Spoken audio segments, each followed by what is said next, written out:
नमस्कार साथियों, शिक्षा के ऑनलाइन प्लेटफॉर्म में आप सभी का स्वागत है।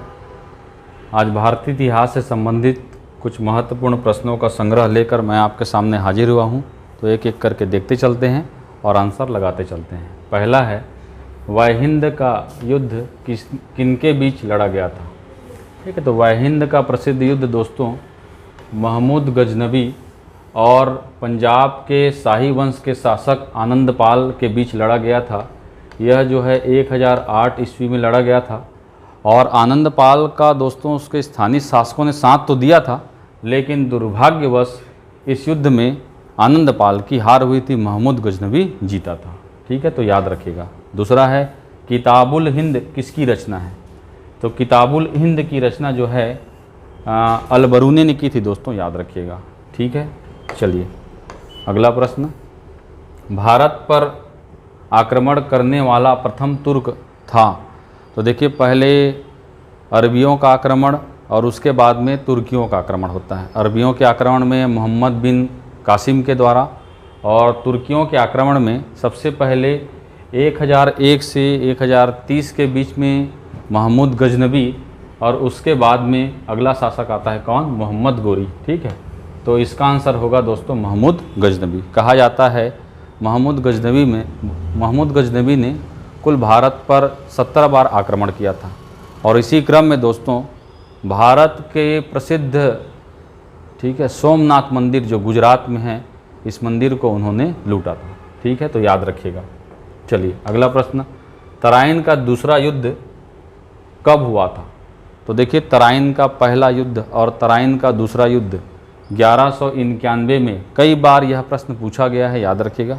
तो तराइन का जो युद्ध है ये मोहम्मद गोरी और चौहान वंश के शासक पृथ्वीराज चौहान दोनों के बीच हुआ था। तो पहले युद्ध जो 1191 में हुआ था, इसमें पृथ्वीराज चौहान की जीत हुई थी, लेकिन दूसरे युद्ध में पृथ्वीराज चौहान हार जाता है। ठीक है, तो ये तराइन का दूसरा युद्ध 1192 में हुआ था दोस्तों, और इस पर मूवी भी बन चुकी है, आप लोग देखे होंगे। तो ये युद्ध ऐसे हैं दोस्तों जो इतिहास को बदलने वाले थे एक्चुअली। अगर इस युद्ध में पृथ्वीराज चौहान की जीत होती तो इतिहास आज हम जो पढ़ रहे हैं वो कुछ और ही होता।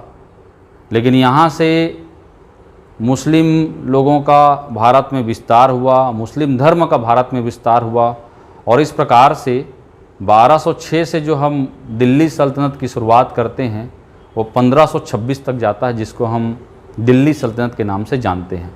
और उसके बाद फिर से जो है आपका मुग़लों का आगमन होता है, जहाँ पर 1526 से 1707 तक मुग़ल वंश पड़ते हैं। ठीक है दोस्तों, तो याद रखिएगा।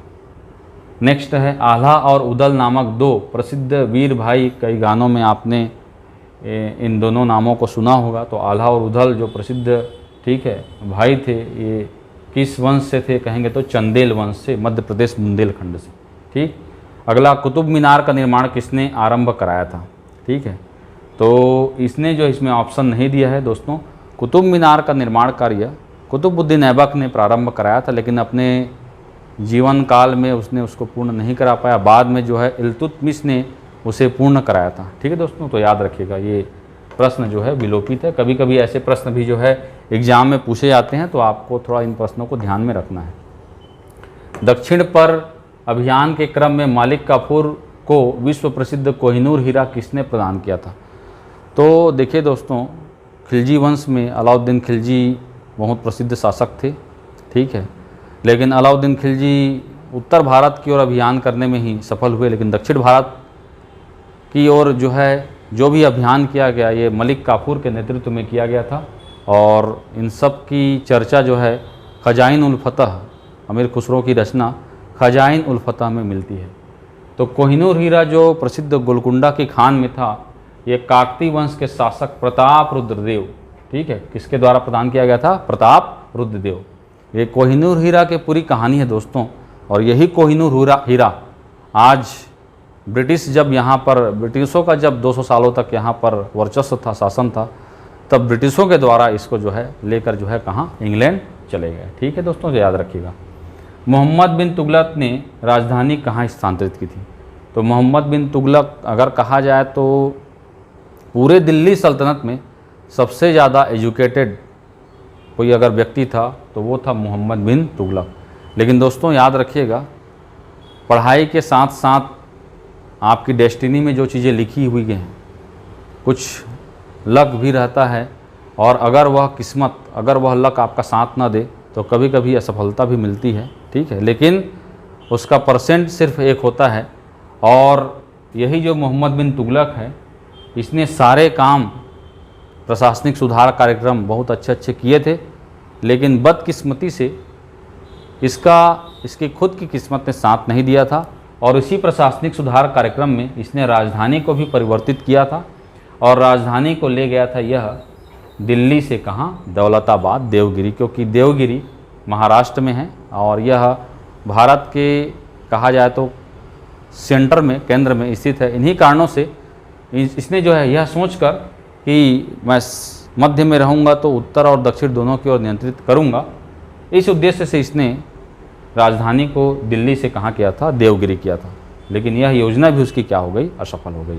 ठीक, आलोचनाएं सबसे ज़्यादा इसी के लिए हुई थी। ठीक है, अगला, दिल्ली सल्तनत का वह प्रथम सुल्तान कौन था जिसने इस्लामी नियमों का कड़ाई से पालन करते हुए उलेमा वर्ग को प्रशासनिक कार्यों में महत्व दिया? देखिए, तो फिरोज शाह तुगलक, सिकंदर लोदी, इन सभी को औरंगजेब का पूर्वगामी कहा जाता है, क्योंकि ये कट्टर मुस्लिम थे। ठीक है, तो इसका आंसर होगा दोस्तों क्या, फिरोज शाह तुगलक। चलिए अगला, आगरा शहर की स्थापना का श्रेय दिया जाता है। ये भी कई बार दोस्तों विभिन्न प्रकार के प्रतियोगी परीक्षाओं में यह प्रश्न पूछा गया है। और देखिए, आज जिस ताजमहल को हम देखते हैं, देखने के लिए दूर दूर से जाते हैं, उसकी सुंदरता को देखते हैं, उसकी कलाकृति को देखते हैं, वो सब जो है ये दिल्ली सल्तनत के समय हुआ था। और अगर इस आगरा शहर को सिकंदर लोदी ने अगर नहीं बसाया होता यमुना नदी के तट पर, तो आज ताजमहल जो विश्व के अजूबों में शामिल है, एक कल्पना मात्र रहती। तो इस प्रकार से दोस्तों 1504 में यमुना नदी के तट पर इसने आगरा शहर बसाया था, और 1506 में अपनी राजधानी आगरा को बनाई थी। तो याद रखिएगा कौन था आपका, सिकंदर लोदी। चलिए अगला, दारुल सफ़ा किस विभाग से संबंधित है? तो देखिए, दारुल सफ़ा ये स्वास्थ्य विभाग से संबंधित है, जहाँ पर लोगों को, गरीबों को निःशुल्क चिकित्सा व्यवस्था उपलब्ध कराई जाती थी। यह विभाग फिरोज शाह तुगलक के द्वारा स्थापित किया गया था, और यह वर्तमान में उसी प्रकार से जैसे सरकार के द्वारा भी देखिए, जैसे कि 108, ठीक, संजीवनी एक्सप्रेस चलाया जाता है। ठीक है, दाई दीदी योजना चलाई गई, धन्वंतरी मेडिकल स्टोर ओपन किए गए। उसी प्रकार की यह योजना है जहाँ पर निःशुल्क स्वास्थ्य सुविधा उपलब्ध कराई जाती थी। ठीक है दोस्तों, याद रखिएगा। अगला है, तुगलकनामा किसकी रचना है? तो तुगलकनामा दोस्तों अमीर खुसरो की रचना है। देखिए, अमीर खुसरो ये खड़ी बोली के जनक थे और सितार के भी आविष्कारक थे। कभी कभी यही प्रश्न आता है, सितार के आविष्कारक कौन थे? तो याद रखिएगा अमीर खुसरो। अगला है, दिल्ली के किस सुल्तान ने सर्वप्रथम किसानों पर सिंचाई कर लगाया था? ठीक है, तो देखिए, इसके पहले सिंचाई व्यवस्था अन्य शासकों ने करा दी थी, और फिरोज शाह तुगलक ने, ठीक है, सिंचाई पर कर लगाया था। इसका नाम था हक-ए-सर्ब। हक-ए-सर्ब किससे संबंधित था? सिंचाई कर से संबंधित था, एरीगेशन से संबंधित था, याद रखिएगा। ठीक है, चलिए अगला, निम्न में से किसे पूर्व का सिराज कहा जाता है? तो ये भी प्रश्न व्यापम में पूछा जा चुका है।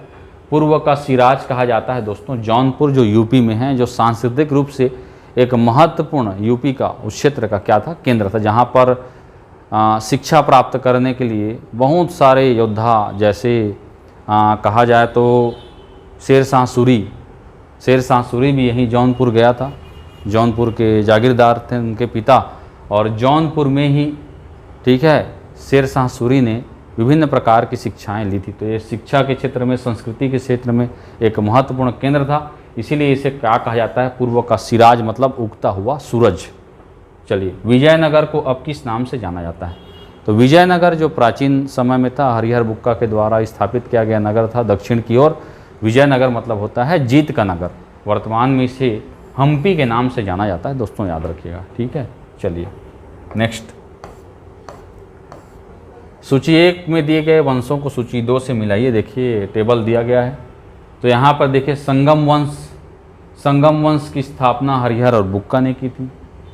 सालू वंश की स्थापना जो है सालू नरसिंह ने की थी। तुलु वंश की स्थापना वीर नरसिंह ने की थी। अरिविडु वंश की स्थापना तिरुमल ने की थी। तो 1, 2, 3, 4 इसका आंसर है, याद रखिएगा। ठीक है, चलिए अगला प्रश्न। कृष्णदेव राय किसके समकालीन थे? तो देखिए कृष्णदेव राय जब दक्षिण की ओर उनका शासन था तो उत्तर की ओर दिल्ली के क्षेत्र में बाबर का काल था। किसका काल था? बाबर का काल था। और बाबर इस बात को जानता था कि दक्षिण में कृष्णदेव राय एक प्रसिद्ध क्या है, शासक है।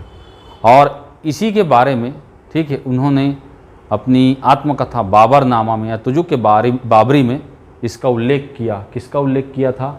ठीक है, कृष्णदेव राय का। ठीक है, तो ये किसके समकालीन थे? बाबर के समकालीन थे, याद रखिए दोस्तों। चलिए, साहित्य के क्षेत्र में किस शासक के काल को तेलुगु साहित्य का क्लासिक युग कहा जाता है? क्लासिक युग कहा जाता है दोस्तों। तो किसके समय को? कृष्णदेव राय के समय। कृष्णदेव राय प्रसिद्ध शासक था जैसा कि मैंने बताया, और इसके दरबार में अष्ट दिग्गज तेलुगु कवि थे। कई बार एग्जाम में प्रश्न यह भी पूछा गया है, याद रखिएगा। ठीक है, चलिए अगला प्रश्न। बहमनी साम्राज्य या बहमनी राज्य की स्थापना कब हुई थी? तो देखिए 1347 में, 1336 में विजयनगर साम्राज्य की स्थापना और 1347 में, ठीक है, बहमनी साम्राज्य की स्थापना दक्षिण की ओर। ठीक है, बहमनी साम्राज्य अलाउद्दीन बहमन शाह उर्फ हसन गंगू, इसके द्वारा जो है बहमनी साम्राज्य की स्थापना की गई थी। और इस समय मोहम्मद बिन तुगलक का कार्यकाल था। ठीक है, चलिए अगला प्रश्न। चार मीनार का निर्माण किसने करवाया? तो चार मीनार और कुतुब मीनार दो अलग अलग चीज़ें हैं। कुतुब मीनार का निर्माण करे कुतुबुद्दीन ऐबक ने करवाया था, दिल्ली में स्थित है। और चार मीनार का निर्माण कुली कुतुब शाह ने कराया था। यह जो है आपका साउथ में हैदराबाद में स्थित है दोस्तों।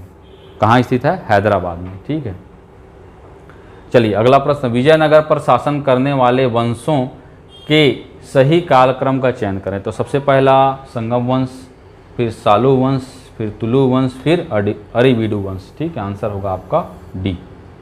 अगला है अटाला मस्जिद कहाँ स्थित है? तो दोस्तों अटाला मस्जिद जो है यूपी के कहाँ स्थित है? आपका जौनपुर में। कभी कभी ऐसे प्रश्न भी जो है धरोहरों से जो है पूछे जाते हैं। अगला है कश्मीर के किस सुल्तान को कश्मीर का अकबर कहा जाता है? ठीक है, तो जैसे अकबर जो है धार्मिक रूप से सहिष्णु था और उसकी तुलना, ठीक है, जैन उल आबिदीन से की गई है। ठीक है, इसलिए जो है इसको कश्मीर का क्या कहा जाता है? अकबर कहा जाता है। ठीक है दोस्तों, चलिए अगला। हैदराबाद नगर का संस्थापक कौन था? तो हैदराबाद नगर का संस्थापक कुली कुतुब शाह था दोस्तों, याद रखिएगा। अगला है चांद बीबी निम्नलिखित में से किस साम्राज्य की शहजादी थी? तो चांद बीबी जो है महाराष्ट्र के अहमदनगर की शासिका थी, याद रखिएगा दोस्तों। अगला है भारत में चिश्ती संप्रदाय, ठीक है, चिश्ती सिलसिला, ठीक है, की स्थापना किसने की थी? तो दो प्रसिद्ध सूफी संत थे। पहले का नाम आता है सबसे प्रसिद्ध निजामुद्दीन औलिया गयासुद्दीन बलबन के समय, और दूसरा जो नाम आता है मोइनुद्दीन चिश्ती। तो मोइनुद्दीन चिश्ती इसी ने जो है आपका चिश्ती संप्रदाय की क्या की थी? स्थापना की। चिश्ती संप्रदाय, ठीक है, और अलग अलग कई प्रकार के संप्रदाय हैं। ठीक है, तो यहाँ से प्रश्न आता है। अगला है अजमेर में ख्वाजा साहब के नाम से प्रसिद्ध दरगाह किसकी है? तो देखिए अजमेर में जहाँ पर, ठीक है, मोइनुद्दीन चिश्ती अपनी अंतिम सांस लेते हुए मर गए, ठीक है, उनका देहावसान हो गया, वहीं पर जो है इनके समर्थकों के द्वारा जो है दरगाह का निर्माण करवाया गया। ठीक है, तो ये किससे संबंधित है? मोइनुद्दीन चिश्ती से। और इसी दरगाह में अकबर 435 किलोमीटर पैदल चलते हुए इस दरगाह में गए और इनका आशीर्वाद प्राप्त किया। और इसी के बाद जो है कहा जाता है कालांतर में जहांगीर का क्या हुआ था? जन्म हुआ था। तो बहुत ज़्यादा इनके प्रति श्रद्धा थी, ठीक है, अकबर का, याद रखिएगा। ठीक, अगला है पुष्टि मार्ग के दर्शन की स्थापना किसने की थी? तो पुष्टि मार्ग दर्शन की स्थापना दोस्तों वल्लभाचार्य ने की थी। ठीक है, पुष्टि मार्ग कहने का मतलब प्रेम पूर्वक भक्ति मार्ग, प्रेम पूर्वक भक्ति मार्ग है। ठीक है, चलिए अगला प्रश्न, शंकराचार्य का दर्शन था। तो शंकराचार्य देखिए दर्शन से षड दर्शन है, 6 दर्शन अलग फिलोसॉफी, तो यहाँ से प्रश्न आता है। तो शंकराचार्य का दर्शन जो था ये कौन सा था आपका? अद्वैतवाद। ठीक है, याद रखिएगा। ओके, चलिए अगला प्रश्न, अंग्रेजों द्वारा स्थापित प्रथम व्यापारिक केंद्र किस स्थान पर स्थापित किया गया था? ठीक है, तो अंग्रेजों द्वारा स्थापित व्यापारिक केंद्र या व्यापारिक कोठी कहा जाता है। ठीक है, ये स्थापित किया गया था कहाँ? सूरत में, गुजरात के सूरत में। अगला है खालसा पंथ की स्थापना किसने की थी? तो खालसा पंथ की स्थापना दोस्तों गुरु गोविंद सिंह ने की थी, याद रखिएगा। ठीक है, चलिए अगला प्रश्न, स्वामी दयानंद सरस्वती का मूल नाम क्या था? तो स्वामी दयानंद सरस्वती मूल से ही पकड़ना है, क्या नाम था इनका? मूल शंकर। ठीक है, चलिए अगला प्रश्न, एशियाटिक सोसाइटी की स्थापना किस वर्ष की गई थी? ये भी कई बार प्रश्न आता है। तो एशियाटिक सोसाइटी की स्थापना दोस्तों 1784 में की गई थी। अगला है ब्रिटिश संसद का सदस्य बनने वाला प्रथम भारतीय कौन था? तो ब्रिटिश पार्लियामेंट में, ठीक है, चुना जाने वाला फर्स्ट इंडियन कौन था दोस्तों? दादा भाई नौरोजी, जिन्हें ग्रैंड ओल्ड मैन भी कहा जाता है। ठीक है दोस्तों, याद रखिएगा। चलिए अगला प्रश्न, निम्नलिखित में से किसने भारत छोड़ो आंदोलन के समय दिल्ली चलो का नारा दिया था? ठीक है, तो ये नारा जो है दोस्तों सुभाष चंद्र बोस जी ने दिया था। सुभाष चंद्र बोस और महात्मा गांधी दोनों के विचार तो अलग अलग थे, लेकिन लक्ष्य जो है एक था, किसी भी प्रकार से ब्रिटिश हुकूमत से भारत को मुक्त कराना। तो जब सुभाष चंद्र बोस अपना आंदोलन अपने क्षेत्र में लड़ रहे थे, तो उन्होंने गांधी जी का समर्थन देने के लिए जो है अपने लोगों को कहा था, या सभी लोगों को कहा था कि दिल्ली चलो। ठीक है, दिल्ली जाओ और दिल्ली में जो है आप ब्रिटिशों के खिलाफ जो है विद्रोह करो। ठीक है, तो ये दिल्ली चलो का नारा भारत छोड़ो आंदोलन के समय जो है दिया गया था। अगला प्रश्न, हरिजन पत्रिका के संपादक थे।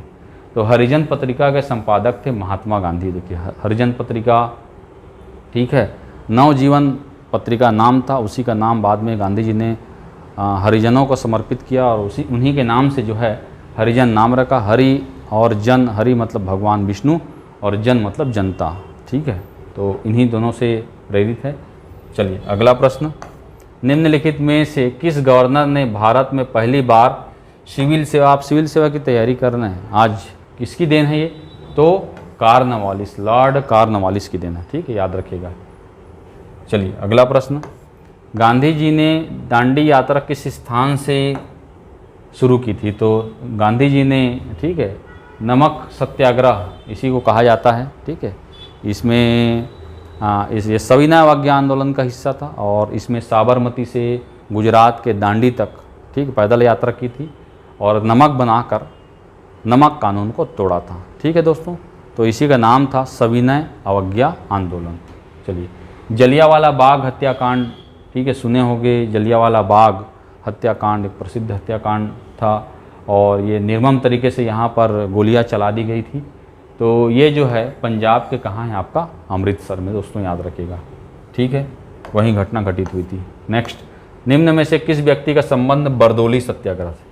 ठीक है, तो सरदार वल्लभ भाई पटेल, सरदार वल्लभ भाई पटेल, ठीक है, इन्हीं से यह आंदोलन, ठीक, प्रेरित था, बरदोली सत्याग्रह। भारतीय संगीत का उद्गम किस वेद में है? तो देखिए 7 स्वर, सारे गामा पाधानी सा, ये 7 स्वर ये कहाँ से लिए गए हैं? जी, साम वेद से लिए गए हैं। किससे लिए गए हैं? साम वेद से, जिसकी विषय वस्तु ही क्या थी? संगीत थी। ठीक है, चलिए नेक्स्ट, प्रथम बौद्ध संगीत का आयोजन किस स्थान पर हुआ था?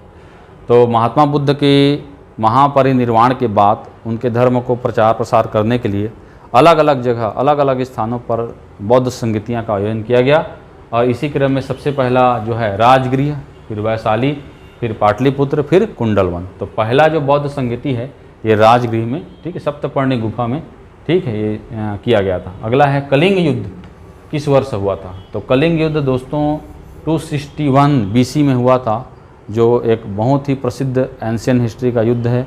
और इस युद्ध में कहा जाता है भयंकर नरसंहार हुआ था अशोक के समय, और अशोक का हृदय परिवर्तन भी इसी युद्ध के बाद हुआ। कोई भी चीज़ जब आप देखते हैं कि आपके हाथों से यह किस प्रकार का जो है अन्याय हो गया, तो आपका हृदय मचल उठता है, परिवर्तित हो जाता है। और ऐसा ही परिवर्तन, ठीक है, सम्राट अशोक के मन में हुआ, और उसके बाद उन्होंने कहा जाए तो युद्ध को छोड़कर जो है धम्म का रास्ता अपनाया था, धर्म का रास्ता अपनाया था।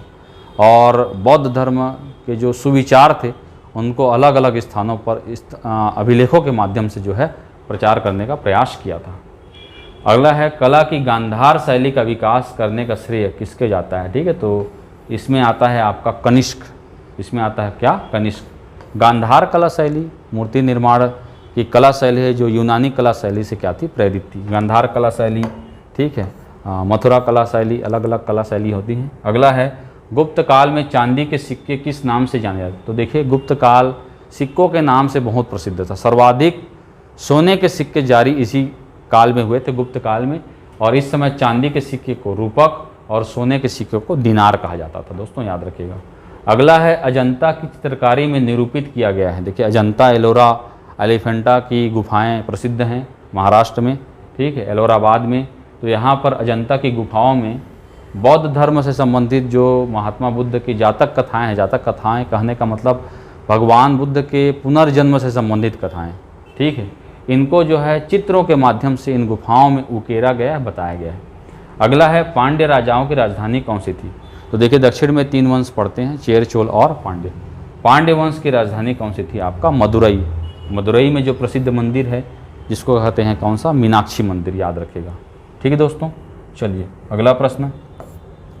प्रसिद्ध दरबारी कवि विल्हड़ किसके दरबार में थे। तो एक आध प्रश्न जो है कभी कभी दरबारी कवि से आ जाता है।